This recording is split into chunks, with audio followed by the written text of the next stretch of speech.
So today we're going to do replacement of a passive solar shield, also known as your housing for your RHT, relative humidity and temperature sensor. This is what it looks like on the unit with a very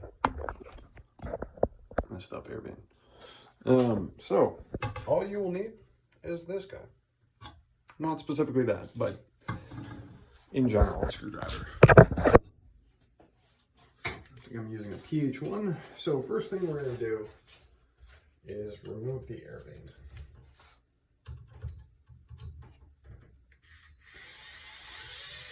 Really tiny screw. You will drop it if you're doing this, let's say on the roof, and it will end up in the gutter. So that's out. Now I'm going to pull up a little bit. If you need some extra slack, you can just pull some from right here and push it up into the tube. Sorry, that's a bad angle. So usually extra slack is either in here or already in here. So if it gets really taut really quick, then I would definitely just give yourself a little extra slack. So I have plenty right here, as you can see. So I'm just going to disconnect this. And you can take this off if you want to. It's up to you. It's not necessary.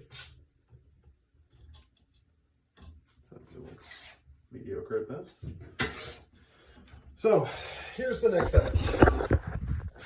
This is pretty much all there is to it. That screw right there in the side of the U-bracket, so you can see where I'm looking at. So only one on one side. That needs to come out. That is literally holding or fastening the U-bracket to the main mast and to this top mast slash passive solar shield. And I am literally just going to wiggle it right out. That's it. So then to place this back on, I'll put back on the old one I had actually taken off. Literally going to do the same in reverse.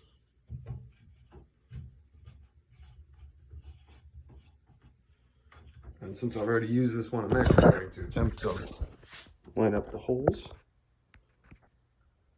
so that they don't have any issues.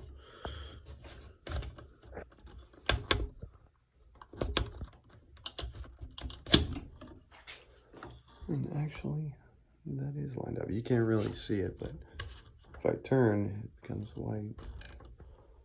Yeah. Either way, if you were doing it, you would be able to see that spot.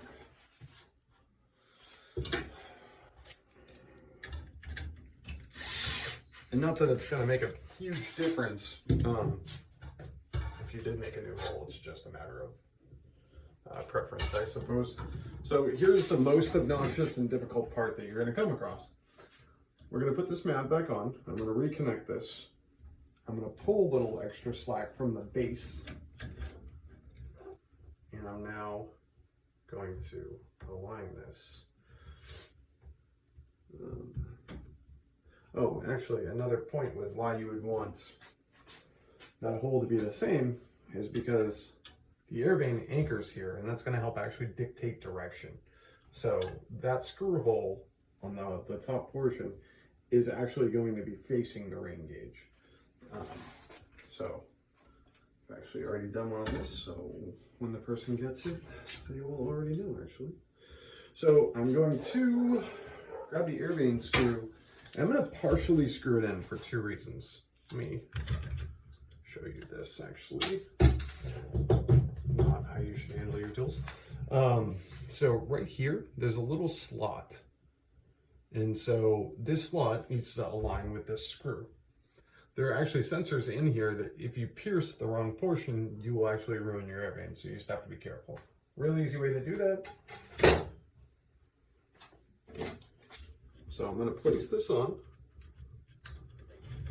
Push it down a little bit. I'm mostly going to line up that slot to where I think the hole's going to land now.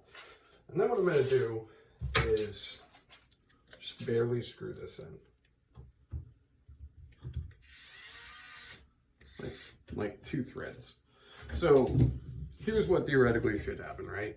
If I'm aligning this with this, it should come to right about where the top of my finger is. If I'm not hitting that slot and I'm hitting right here or wherever, it's going to be a lot higher up. So as an example, I'll do it in a different spot so that I know this isn't aligned. There's almost a full finger in between. Now if I align it with the slot, it's like 1/4 inch. And I know that's actually aligned with the slot, so that's where I'm going to go ahead and actually fasten it.